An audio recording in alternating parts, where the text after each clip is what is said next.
many colors should be involved into that, so that the spectrum will be very wide and very broadened, and so that the color will be seen, each and every color or each and every pigment should be displayed correctly. And in this way they can increase the size of the CRI of the LED. But again the trade-off is there, the efficacy reduces because of the layers. You are putting 1, 2nd, 3rd, 4th numbers of layers are there. So lumen per watt output reduces. So lumen per watt output reduces, and it affects its efficacy. So Brilliant Mix concept is one of the company is present in the market. They come up with this concept which they are using. I don't know about this concept more, but I just comes to know about it. By using this concept, they are using both the technology of white LED, making of white LEDs, and by use of that RGB material with the optics, and second is the making of the blue LED, taking a blue LED and adding the phosphorus. They are using both the methods and making this LED in such a way that it will give you a high CRI of 90 or more than 90. So now it is achieved. We cannot say LED is not the technology of giving good CRI. We cannot say right now. Because this concept is in the market, and the concept is popularly known as Brilliant Mix concept. About the LEDs and its color. So it's the thermal management is, as I told you in the previous starting of my presentation, that thermal management is very much important. Because whenever the LEDs, as I told you, LED is a current sensing device, current sensitive device. If current changes, then the temperature changes. If temperature increases, then the band gap decreases. Now there is again a semiconductor theory. If you see any semiconductor, it is already which is kept in any ambient temperature. If you see any semiconductor, that PN junction, there will be no mobility of charge carriers. But if you take that semiconductor into 80 degrees centigrade, some electrons from the valence band will move to the conduction band. It's an electron basic semiconductor theory. So because of that movement from shifting from valence band to conduction band, current flows. Means ultimately we can say that the band gap of the particular material reduces because of that external pressure, thermal pressure, due to that heat. So it is very much necessary to maintain the heat properly. If you are not maintaining the heat properly in any LED lamps, the temperature increases, band gap decreases. If band gap decreases, we have seen our previous slide that the band gap is inversely proportional to the wavelength. So if band gap decreases, then wavelength increases. Then wavelength increases, then you are going toward the high violet or ultraviolet lights. So that type of emission will take place. So ultimately, your quality of the product, light consistency of the light output affects. So lot of problems will generate in that case. So thermal management is very, very important in whenever you are designing any LED lamps or LED tube light or LED fixture, anything. So thermal management, and if people are not putting the proper heat sink, proper thermal management, then the quality of the lamps, the quality of the LED product will not be correct, or it will not go for a long time as it is specified. So electric power, whenever we are fitting the electric power to the LED, the 30% is converted into light energy. Like in incandescent lamp, 5% was converting into the heat, light energy, otherwise going into the heat, IR radiation and whatever. But here the 70% is going into the heat. So 70% is going into the heat is the big question again. So, and here the thermal charge carriers, thermal transition of the charge carriers takes place. So here you can see the LED is mounted on a PCB and PCB kept on a heatsink, but between these two things there is a gap. This is a gap. This gap is called as a thermal resistance. So manufacturers are always putting efforts to reduce this thermal resistance as maximum as possible. They want to keep this resistance as low as possible so that the thermal conduction will be proper, so that the maximum heat will be radiated either through conduction or convection, whatever. It goes into the atmosphere, and the temperature of the LED lamps or LED casing will be low as what is required. Normally the junction temperature should not increase more than 90 degrees centigrade, 85 or 90 degrees centigrade. But we can go up to maximum 120 degrees centigrade. Above that, there is a harm to LED, it might damage. So this again, the thermal management is a big question. If we are not doing proper thermal management, then due to that we have to compromise on these 4 points. One is the lifespan, second is the luminance, third is the efficiency, and fourth is the reliability. So these are the 4 points. If we are not maintaining the temperature of LEDs properly, if we are not maintaining the junction temperature properly, then we have to pay the cost for this. So one more explanation from this graph is coming here. That is, band gap is inversely proportional to temperature also. that because of that semiconductor barrier of mobility charge carriers at high temperatures. So you can see from this curve that for this lower temperature, the band gap is at this position. So you can see the temperature is increasing, the band gap is decreasing. Band gap is decreasing, then wavelength will change, means output is changing. So that should not happen with any type of lamp. If you purchase a red color lamp, it should be after 10 years also, it should be of red color. It should not emit any blue light or any other lights. So thermal management is very much important to reduce this gap, to reduce this resistance. Normally people are putting here the thermal grease, which is sometimes popularly known as heat-sink paste also. So that heat-sink paste is applied on that gap, that LED is chip bottom of this. Normally on this LED, what happens, actually they are using a resin on the above part of the LEDs. So due to resin is a highly heat insulator. It doesn't radiate the heat from the front side. So all of the heat is conducted from the back side of the chip. So that's why from all the heat is coming here. So if you are putting proper heat-sink paste here, the heat will be transferred to this PCB, which is metal core PCB. Normally aluminum is the material which we take for such types of heat dissipation. So that aluminum through that heat sink takes the heat and supply that heat to radiate heat to this heat sink. That is through conduction, and by this heat sink is through convection it goes into the air, into the atmosphere. So thermal resistance can be reduced by keeping the proper mounting pressure and contact area during the soldering. So we have to press the LED. Whenever we are soldering the LED, we are always teaching to our production guys also that to keep a proper pressure. If you are not keeping the proper pressure on the LED, if the surface area is not proper or is required, then the thermal management will be poor and then the heat radiation will be more from the lamps. So for this thermal management, the heat is going, like if the heat is increasing, the current is increasing. The current is increasing, then the band gap is reducing. If band gap is reducing, then wavelength will increase. If wavelength will increase, then color will be changed, and low consistency of light and life of the product will reduce. This is the flow chart of the cost if you are not doing the proper thermal management or heat dissipation. So the thermal management is shown here, how we are doing. The LED is taken and its paste is applied. The metal core PCB, as I told you, aluminum PCB is taken. Some people are there, they are using the FR4 PCBs, the acrylic PCBs, or this fiber PCBs they are taking, or bakelite PCBs they are taking. Low cost, very low cost manufacturers, they are doing like this also. The life will not be very good in that case. So you have to have a proper metallic PCB for heat dissipation. How we have to choose and why we have to choose. All these answers I will try to explain with the next slides.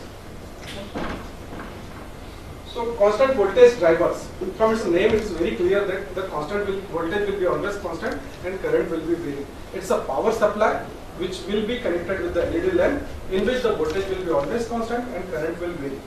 Current will vary according to the load. You can see from this explanation, the resistance R is connected with this supply, and this another resistance is coming, then this is going on decreasing. Resultant resistance is decreasing. So if any load you are connecting in parallel, the resistance total load will be decreased, and if the total load is decreased, then total current will increase. So this is the simple phenomena used here in this constant voltage power supply. Normally LEDs are current sensitive device. We are not using constant voltage drivers, but for the design optimization, people are using such types of LED drivers also. So like an LED strip is a very good example of this. I can explain you with the help of LED strip why people are using this LED voltage, constant voltage drivers in LED strip. From the next slide, I will make it clear. Suppose now what rating of the power supply I have to take and how much LEDs I have to take in one strip.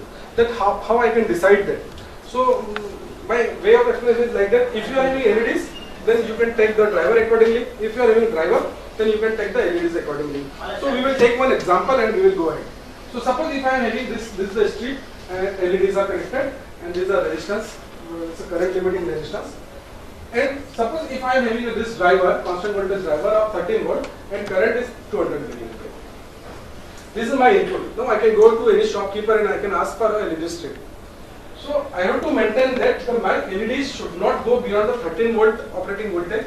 My LED should not go beyond the current rating of 200 milliampere because it is my specification of my power supply.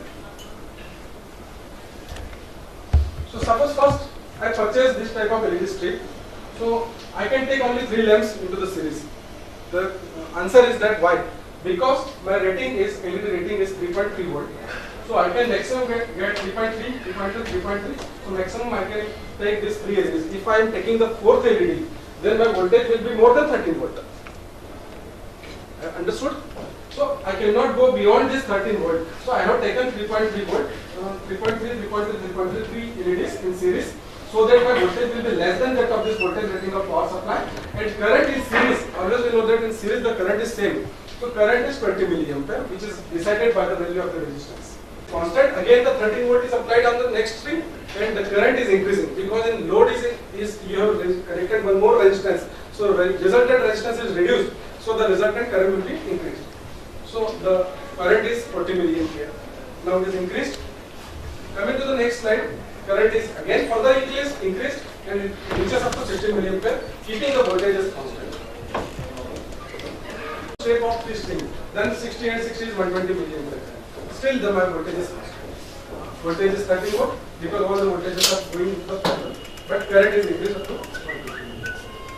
Suppose if I am adding one more strip, so what will happen? So it's again 6 to 18 is 180 milliampere. So 180 milliampere means current is increasing as per the load requirement, as per the from the power supply, and voltage is constant again the 30. Now if I add one more 3 steps from this string, then this 6 3 is 18 and 6 4 are 24. That is 240 milliampere current will flow. But my supply is of only 200 milliampere. So now I have to stop here. I cannot go beyond it because if I select one more string here and if I connected one more, then the current will be 240 milliampere. Voltage will be constant, no problem. But current will be high. High current will draw from this mains through this circuitry to your LEDs. So this LED will sustain this current. Your mains can give you the current of high rating also, but this power supply is not able to give you that much amount of current. So what will happen? As you connected, the 240 milliampere give you high alert that you cannot do this, and your PCB may burn. So it may burn or it may damage. So you cannot go beyond the technical specification of your power supply. So always you have to check your specifications of the power supply, and then you can make the strings.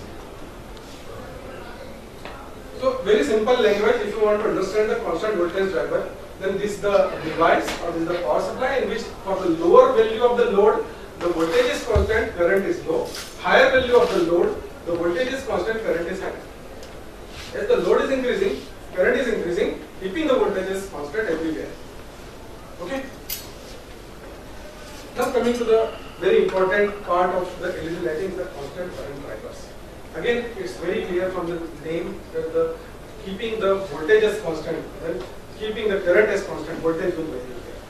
So constant current drivers remain the current as constant and voltage varies according to the load. The number of LEDs are fixed, we use constant current LEDs. So normally it is used where the number of LEDs are fixed. Suppose if you want to make a 5 watt of LED lamp or 10 watt of LED lamp, then you can design a constant current driver for the 10 number of LEDs, 10 watt of LEDs. Now you cannot think that I will convert it to 11 watt of LED. You cannot make it series connection into it. The reason I will explain here. Taking a power supply example. So this is the power supply having the rating of 35 volt and say a power LED of 3.3 volts is consuming the current of 350 milliampere. So 3.3 volt multiplied by 350 milliampere is something around 1 watt.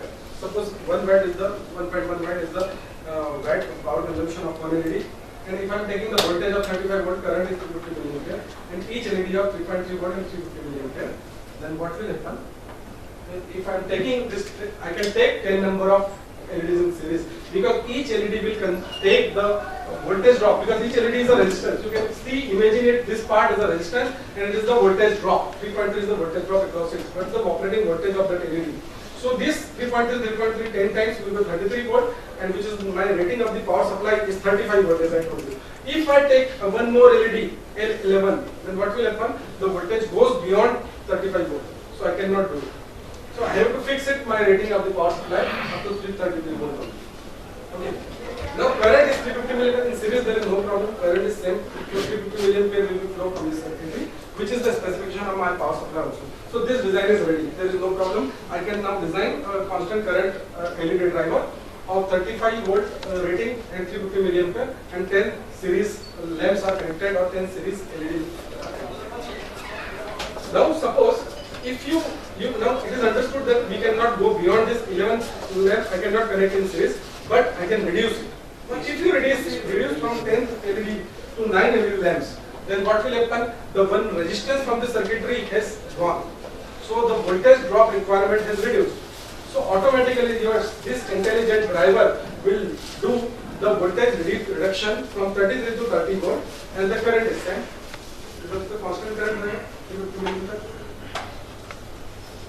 Second slide, if I take, again if I reduce one more LED, then the 8 LEDs are there. So the voltage will be 35 volt again of the power supply, but requirement is of 27 volt. So automatically, intelligently it reduces the voltage, and it gives me the it operates on 27 volt, where the current is series is constant. Now, if you want to make a 40 watt of LED lamps, then this driver will not work. Then you have to design a driver according to that type of requirement. So for that you will make such type of arrangement. Any other further arrangements can be thought of. It's a way of thinking that how a person is designing his lamps. This is the one of the ways. So here 10 lamps are in series, 10 lamps are series, and 4 strings of 10 lamps in series are connected. Each string is consuming 350 milliampere. So 350 milliampere multiplied by 4 will be 1400 milliampere. So you have to take power supply of 1400 milliampere. Power supply of 1400 milliampere constant current.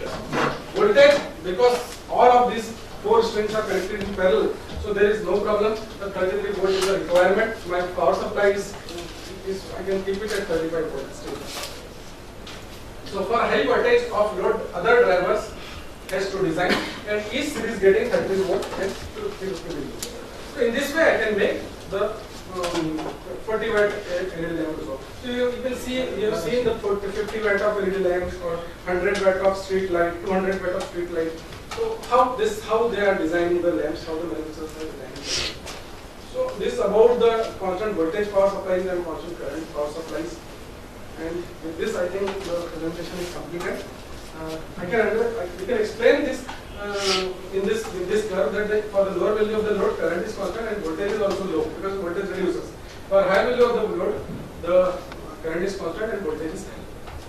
So in this way we can understand how the constant voltage drivers and constant current drivers are to be used, where to be used, and how we can implement into our circuit. If you have any question, you can ask. What is the relation of current with heat dissipation, heating of LEDs? Yes, definitely it's very high. As I told you in semiconductor theory, if you keep any semiconductor in a high temperature place, then the mobility of the charge carrier increases because of the thermal pressure. Without connecting electricity, the electrons move from the valence band to conduction. So if current will move, then current will increase, then the temperature of the part will increase. Temperature will increase, which affect the band gap of that material. If band gap is changes, then your wavelength will changes, and light output, consistency in light output will change. It may damage also, or it will give the wrong information in terms of light. So you calculate the heat and accordingly. According to the junction temperature, we have to keep the junction temperature of PN junction material not more than 120 degrees, always below 200. So can we conclude that the life of the LED is more in an air-conditioned environment? We cannot say like this. It's good to have it's in a constant lower temperature, but life will be made also from 25-30 degrees centigrade. Also the life will be good. Because semiconductors are working on that. We cannot say that increment in the life will take place, but yes, the consistency in light output will be more. Reliable, sir. Yes, I told you that the LEDs are current sensitive devices. If you move the current, if you change the value of the current, the whole electronics and whole physics, chemistry, everything changes for this LED. So you cannot go for experimenting with the different current into a particular device. You have to fix a current and feed it to a particular LED. Current should not vary. Means always you have to choose a constant current driver as maximum as possible. But as I told, for the design optimization, people are doing, they are using constant voltage drivers. That's why there are some lamps into the market from the China, they are working on the constant voltage drivers and can be available in 100 rupees also for 3 watt of lamp. But the constant current drivers, the driver is very costly. For that you have to pay the cost. And the cost will be a little bit higher than that of the constant voltage driver. In constant voltage driver, the people are putting a voltage divider network, they are just reducing the voltage and giving the to the LED string. In this way they are. Is there any test procedure in IS for measuring this junction temperature to verify? Suppose we go for the inspection of the fitting. What So actually procedure? this junction temperature is very difficult because it's totally manufacturing part of the. So this that facility will be must be available with the manufacturer only. After the completion of the LED, it's fixed into the package. All the resin is embedded on it, and it is comes in your hand. At that time, the junction temperature measurement is very difficult. You can measure it by using IR thermometers. You can measure the temperature of the chip. Exactly, like for what heat related test we can perform at the manufacturer place. The difference, I have to go for it because this is the facility for temperature is very different. That is, we are also not doing it here in our country also. I don't think the LED manufacturers are there who are doing these tests because lot of LEDs, maximum numbers of LEDs are imported. But this, I am talking about this power LEDs especially, not about this small.